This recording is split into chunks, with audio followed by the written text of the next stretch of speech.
FBI and Justice Department officials are working to arrange interviews with 6 Democratic lawmakers who appeared in a video advising service members not to follow illegal orders. The video enraged President Trump, who posted on social media last Friday that the lawmakers, all of whom have previously served in the military.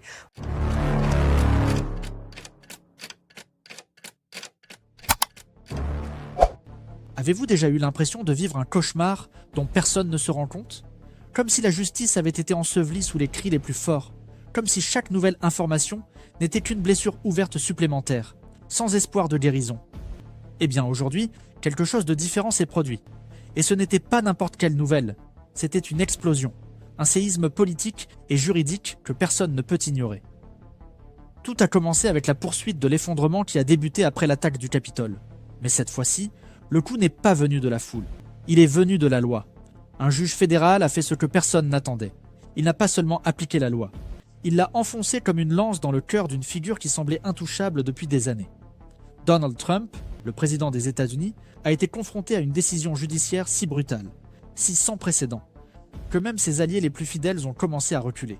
Les uns après les autres, les piliers qui soutenaient en son autorité se sont effondrés. Les soutiens politiques se sont tus. Les donateurs millionnaires ont disparu. Et le Parti républicain lui-même a commencé à vaciller. Il ne s'agit plus de politique, il s'agit de survie. De la fin d'une époque et de ce qui va suivre. Les propos de ce juge ont résonné comme un coup de tonnerre. Il a déclaré ouvertement que Trump avait défié la Constitution, bafoué les lois et ignoré les ordonnances judiciaires comme s'il s'agissait de simples suggestions. Et il ne s'est pas arrêté là. La sentence comprenait des sanctions financières d'une ampleur absurde. Le gel des avoirs, des mandats d'arrêt en cas de non-respect, et même des poursuites pour outrage criminel. Oui, criminel. Nous ne parlons plus d'amende ou d'avertissement. Nous parlons de prison, de menottes, d'un président emmené par les fédéraux, comme n'importe quel autre citoyen qui insiste pour enfreindre la loi. Et tout cela avec un détail. Cette décision est tombée exactement au moment où Trump était déjà en train de vaciller. Confronté à des demandes publiques de démission, à des pressions internes, à un effondrement moral et institutionnel, et maintenant, une bombe judiciaire lui est tombée dessus. Une bombe avec une date, une heure et des conséquences immédiates. Car s'il ne se conforme pas aux ordonnances judiciaires, s'il ne remet pas les biens, s'il ne paie pas les amendes, il sera emprisonné. Pas demain, pas dans quelques semaines. Emprisonné immédiatement. Et pouvez-vous imaginer ce que cela représente? C'est le genre d'image qu'aucune nation ne veut voir. Un ancien commandant en chef menotté. Mais c'est aussi l'image que beaucoup attendent depuis des années, comme symbole que la justice, bien que lente, existe toujours. Et cette possibilité est plus proche que jamais, car le juge a été clair, direct et inflexible. Il a déclaré que tous les recours avaient été rejetés, qu'aucun argument juridique ne tenait la route, que les manœuvres de Trump avaient pris fin, et que l'heure de rendre des comptes était venue. Et ce n'est pas tout. Cette décision judiciaire est le déclencheur d'une réaction en chaîne. Alors que les avocats tentent de limiter les dégâts, les politiciens de haut rang envisagent déjà ouvertement son départ. Les ministres du cabinet discutent en coulisses de la possibilité d'invoquer le 25e amendement. Les dirigeants républicains évitant les caméras. Et ceux qui criaient auparavant leur soutien inconditionnel se cachent désormais derrière des phrases vagues. Parce qu'ils savent que le vent a tourné, et qu'il a tourné rapidement. Nous parlons d'une chute en temps réel, d'un empire politique qui s'effondre aux yeux du monde entier. Et comme si cela ne suffisait pas, les répercussions financières sont colossales. Les sanctions imposées sont si lourdes que même un milliardaire comme Trump ne peut les ignorer. Ses biens sont gelés, ses propriétés immobilières sont menacées de confiscation, ses comptes bancaires sont surveillés. Et tout cela se produit alors que ses plus fidèles bailleurs de fonds abandonnent le navire. Les grands donateurs, ceux qui ont soutenu les campagnes, les événements et les batailles judiciaires, se tournent déjà vers d'autres noms, et l'argent, sans lequel aucune campagne ne peut survivre, s'évapore. Et le plus impressionnant, tout cela n'est pas de la spéculation, c'est en train de se produire. Pendant que vous regardez cette vidéo, pendant que les gros titres tentent de suivre le rythme des événements, Trump est acculé, légalement, financièrement, politiquement, acculé comme jamais auparavant. Et même ceux qui refusent encore de l'admettre savent que la fin est proche. Si vous suivez tout cela et que vous ressentez un nœud dans la poitrine, un mélange de soulagement, d'incrédulité et de méfiance, vous n'êtes pas seul. Cette chaîne est là exactement pour cela, pour raconter ce que les médias traditionnels édulcorent, pour montrer ce qu'ils essaient de cacher. Et si vous voulez continuer à suivre cette histoire en temps réel, avec clarté, courage et respect pour ceux qui comptent vraiment, vous, profitez de ce moment et inscrivez-vous dès maintenant. Ici, vous aurez accès à la vérité, sans phare, parce que quand tout semble s'effondrer, c'est la vérité qui nous permet de rester debout. Abonnez-vous, activez la cloche et suivez-nous. Ce n'est que le début. Et ce qui nous attend, c'est l'histoire en marche. Le plus choquant dans cette chute n'est pas seulement la vitesse à laquelle tout s'effondre, mais aussi l'ampleur de l'implosion. C'est comme si chaque structure qui semblait solide depuis des années révélait désormais de profondes fissures qui étaient notées là depuis toujours, attendant le moment propice pour céder. Les proches de Trump ont commencé à ressentir une pression qu'ils ne peuvent plus cacher. Les ministres discutent à huis clos, les conseillers envisagent une démission collective. Et un silence assourdissant règne dans les coulisses de Washington. Un silence qui n'apparaît que lorsque tout le monde sait que quelque chose d'important est sur le point de se produire. Car il ne s'agit pas seulement d'une condamnation judiciaire. Il s'agit d'un effondrement. Un président réduit, aux yeux du monde, à l'état de simple citoyen confronté aux conséquences de ses propres actes. Ce qui semblait impossible il y a quelques mois est désormais la nouvelle norme. Et chaque geste de Trump à partir de maintenant sera analysé non pas comme une stratégie politique, mais comme le reflet d'un désespoir. Il est acculé et le système qui le protégeait auparavant ne le reconnaît plus comme l'un des siens. Pendant ce temps, le Parti républicain vit un dilemme moral et stratégique sans précédent, car soutenir Trump à ce stade signifie sombrer avec lui, mais l'abandonner signifie rompre avec des années de discours, fondés sur la loyauté aveugle, la force brute et le déni de la réalité. Beaucoup tentent de trouver un équilibre entre ces deux extrêmes, mais le temps presse. À chaque nouvelle déclaration publique, il devient de plus en plus évident qu'une débandade est en cours. Les dirigeants locaux sont déjà en train de couper les ponts. Les gouverneurs, autrefois alliés, parlent désormais de renouvellement urgent. Et dans les coulisses de la Chambre et du Sénat, les conversations tournent autour de l'après-Trump. Le nom qui dominait auparavant tous les débats est désormais considéré comme un poids. Et pas seulement un poids politique, mais un fardeau juridique, une menace institutionnelle, un risque pour la continuité du gouvernement.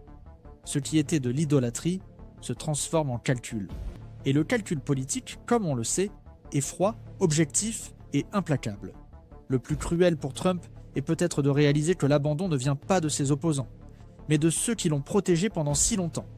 L'élite financière qui finançait ses campagnes prend désormais discrètement ses distances. Les entreprises qui parrainaient en ces événements révisent désormais leurs contrats et suppriment leurs associations.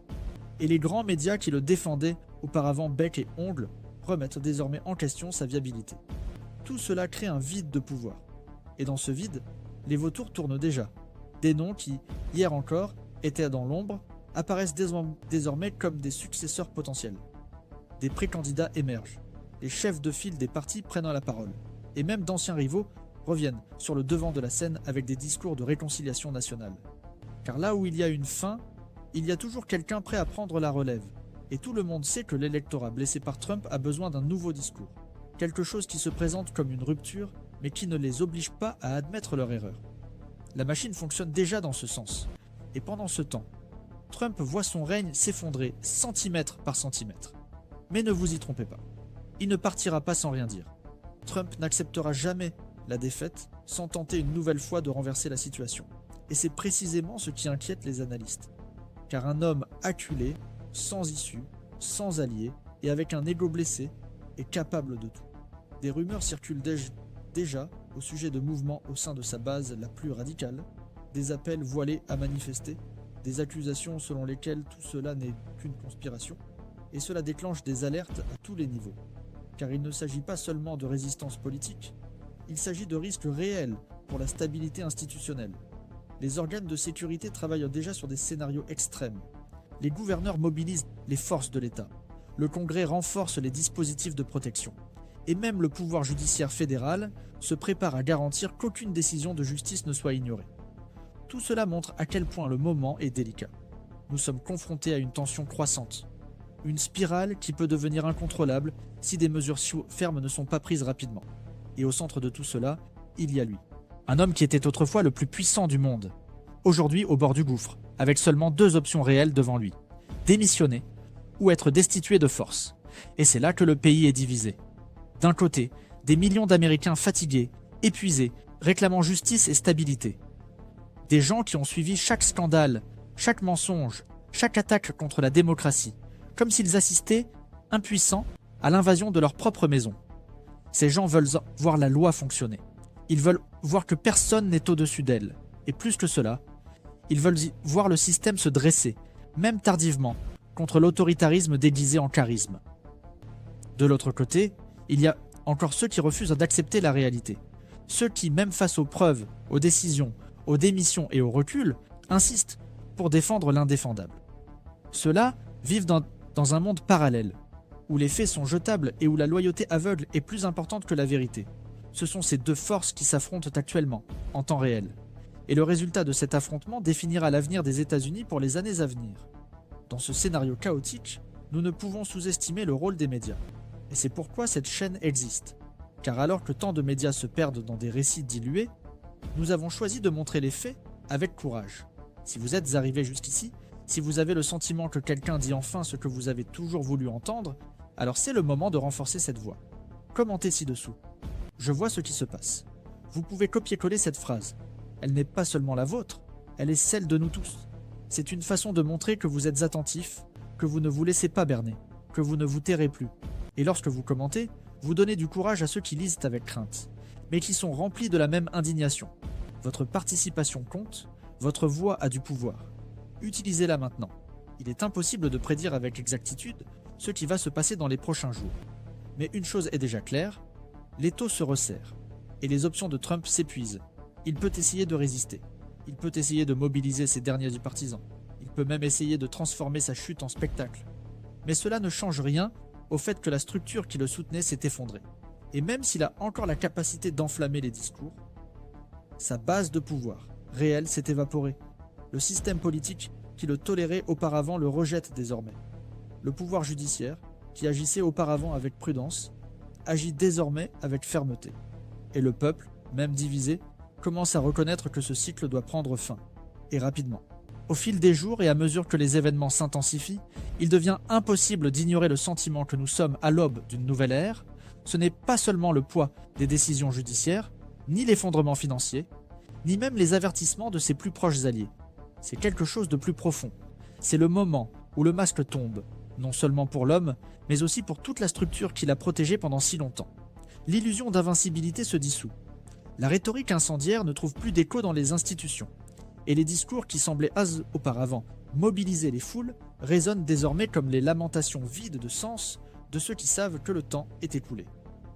La présidence de Donald Trump a atteint un point où sa continuité n'est plus discutée comme une hypothèse, mais comme un obstacle pour la démocratie, pour la gouvernabilité, pour la paix institutionnelle. Et tous ceux qui occupent des postes à responsabilité le savent. Même ceux qui hésitent encore à s'exprimer ont compris que le compte à rebours est lancé. Il n'y a plus de place pour l'improvisation. Il n'y a plus de place pour les manœuvres. L'heure est venue de prendre des décisions définitives. À l'intérieur de la Maison-Blanche, l'atmosphère est à la tension étouffante. Les couloirs qui étaient autrefois le théâtre de fêtes, de réunions stratégiques et de discours triomphants sont désormais plongés dans le silence. Le bruit le plus présent est celui des portes qui se ferment lors des réunions d'urgence. Les anciens conseillers évitent les interviews. Les conseillers juridiques travaillent toute la nuit. Et à chaque nouveau document déposé, le sentiment de faim s'intensifie. Des sources internes rapportent que Trump lui-même alterne entre des moments de colère incontrôlable et des épisodes d'isolement et d'introspection. Pour la première fois, il semble comprendre qu'il n'y aura pas d'issue honorable, qu'il n'existe aucun moyen pour lui de préserver à la fois son pouvoir, son image et sa liberté. L'un d'entre eux devra être sacrifié. Et ce choix, pour quelqu'un qui a construit sa vie en évitant de payer un prix réel, l'isolement est réel, non seulement politique, mais aussi humain. La pièce qui était autrefois le centre du monde ressemble désormais à une cage, où le lion blessé rugit pour personne. Et le son résonne, mais n'intimide plus. À l'extérieur, les institutions agissent avec une précision qui révèle le degré d'urgence. Le Congrès accélère les procédures. Des commissions spéciales sont formées avec des délais courts et des agendas agressifs. La base juridique de la destitution est documentée ligne par ligne, sur la base non seulement des scandales passés, mais désormais renforcée par des décisions judiciaires concrètes et incontestables. Le 25e amendement auparavant considérée comme une possibilité lointaine, revient au centre des discussions. Chaque ministre évalue son rôle historique. Chaque vote commence à être compté. Et dans les coulisses, le scénario le plus probable n'est plus évité, mais simplement calculé. Quel sera l'impact d'une démission immédiate? Comment organiser une transition sans heurts? Comment communiquer au peuple américain que le président doit être destitué, non pas pour des divergences politiques, mais pour son incapacité fonctionnelle et juridique totale? Telles sont les questions qui dominent les cabinets du pouvoir en ce moment même. Et les réponses, bien qu'elles ne soient pas encore publiques, sont déjà en cours de rédaction. Dans les médias, le discours change également de ton. Les éditoriaux qui prenaient auparavant l'équilibre et la patience appellent désormais à l'action. Les journaux conservateurs reconnaissent l'impasse. Les analystes de tous bords idéologiques pointent dans la même direction. Il ne s'agit plus d'être pour ou contre Trump. Il s'agit de protéger le pays d'un effondrement institutionnel qui pourrait atteindre des niveaux irréversibles. Car chaque jour de paralysie aggrave la crise. Chaque discours négationniste alimente l'instabilité. Et chaque minute sans décision plonge les États-Unis un peu plus dans un abîme d'incertitude. Le système de frein et contrepoids est mis à rude épreuve, mais il montre en même temps sa résilience. Et c'est cette capacité à réagir, même tardivement, qui peut sauver la République d'une rupture définitive. Le pays tout entier assiste en temps réel à un duel entre la légalité et le délire, entre l'ordre et le chaos, entre la vérité et la manipulation. Et les prochains jours seront cruciaux pour déterminer lequel de ces deux camps l'emportera. Pendant ce temps, dans les rues, le sentiment de la population est un mélange d'épuisement et d'espoir. Beaucoup se demandent comment les choses ont pu aller aussi loin. Comment a-t-il été possible de normaliser autant d'abus, autant de mensonges, autant d'attaques contre la vérité? Mais en même temps, il y a un sentiment de catharsis. Que finalement, même après tout ce temps, la justice a commencé à bouger. Les gens partagent des extraits de décisions judiciaires comme on partage des signes de lumière. Les commentaires sur les réseaux sociaux montrent clairement que, malgré la polarisation, il existe un désir collectif de responsabilité. Pas de vengeance, mais de justice. Pas de haine, mais des conséquences. Et ce sentiment, lorsqu'il se répand, a le pouvoir de transformer, d'inspirer un nouveau cycle politique, un nouveau moment de reconstruction, où le pays peut réapprendre à faire confiance à ses institutions et à lui-même. La douleur est réelle, mais elle est aussi le signe que le corps ressent encore. Et là où il y a de la douleur, il y a une chance de guérison. Le peuple américain a peut-être été blessé, mais il n'a pas été vaincu. Et c'est pourquoi cette chaîne existe, pour montrer ce qui se passe, sans filtre, pour dire la vérité que tant de gens préfèrent se mentir cachés, pour être une voix au milieu de la confusion. Et si vous êtes arrivé juste ici, c'est parce que cette vérité vous importe. Alors profitez-en maintenant. Aimez cette vidéo, abonnez-vous à la chaîne et partagez-la avec ceux qui, selon vous, ont besoin de l'entendre. Ensemble, nous formons une communauté qui refuse d'être manipulée, qui veut comprendre le présent, pour changer l'avenir, et qui refuse de rester silencieuse face à l'absurde. Chaque nouvel abonné ici est un pas de plus vers la conscience collective, vers un pays qui affronte enfin ses fantômes et décide de tourner la page, avec courage, avec lucidité, avec vérité. Ce qui nous attend est encore imprévisible. Ce peut être une démission négociée, ce peut être une destitution forcée, ce peut même être une tentative désespérée de résistance de la part de ceux qui n'acceptent toujours pas la réalité. Mais une chose est sûre, la fin approche. Et ce n'est pas une métaphore, mais un fait. Le système juridique est en action. La politique se réorganise. La population se réveille. Et Donald Trump, l'homme qui pendant des années semblait au-dessus de tout et de tous, se retrouve maintenant exactement là où il avait juré de ne jamais être, impuissant face à la loi. C'est le nouveau chapitre, et il s'écrit sous nos yeux, non pas avec des discours enflammés, mais avec des décisions signées. Et cette fois, il n'y a plus de retour en arrière possible.